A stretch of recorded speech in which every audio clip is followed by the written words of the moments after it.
Problems. Question is it worth saving? Carpenter ants.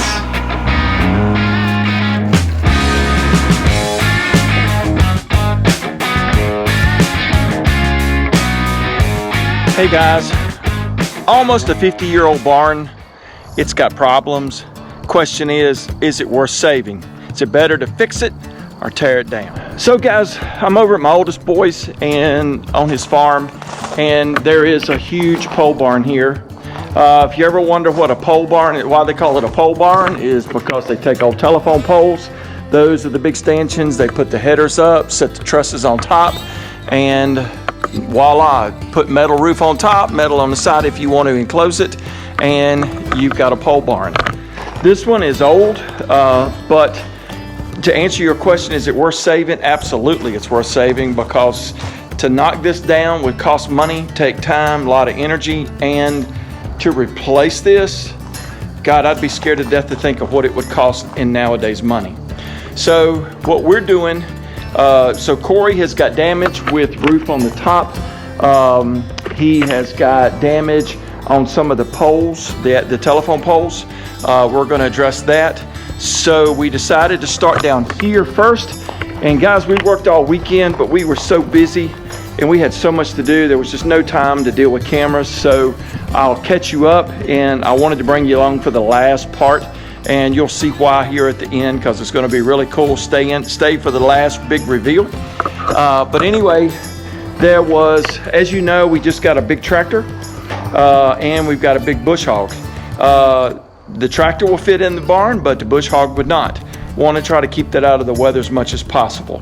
So let me kind of back up. There is one pole up on the corner that is rotted. It's combination of termites and water damage. This used to have a pole here, and I'll include some B-roll to show you as we were taking this out. Before we took the old poles out, we're going to repurpose those. We needed to add the new ones in. So we poured concrete footers.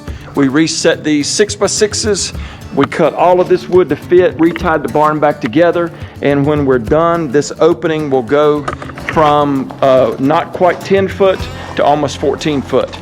So we worked all weekend. We got this pole set, got a new header all up top.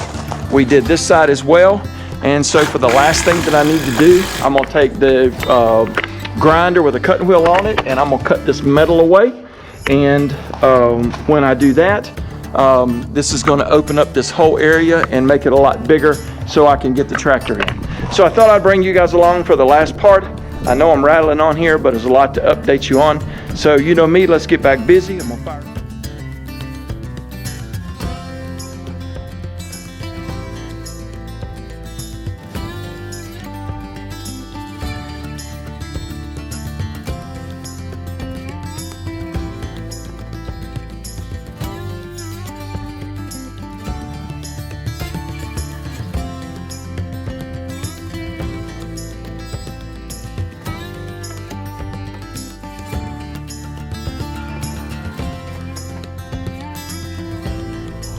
Okay guys, I know late in the afternoon GoPros don't do real good in low lights. I hope you can see this okay. I will not go in the barn.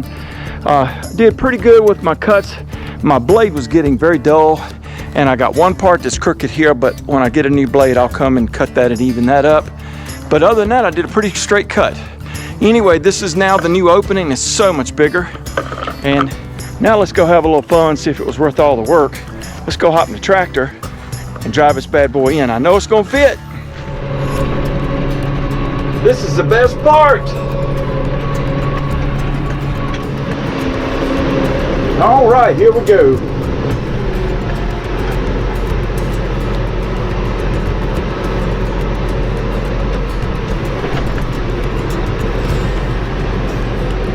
Now I'll double check my back, but I know I should have plenty of room. Well, I tell you what,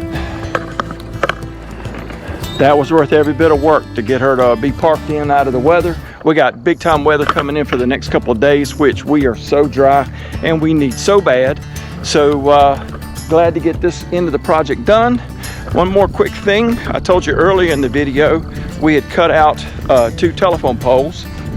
They are right here, and we hope to repurpose them to replace some rotted poles that's up in the front corners of the barn, and that'll be a project coming up next.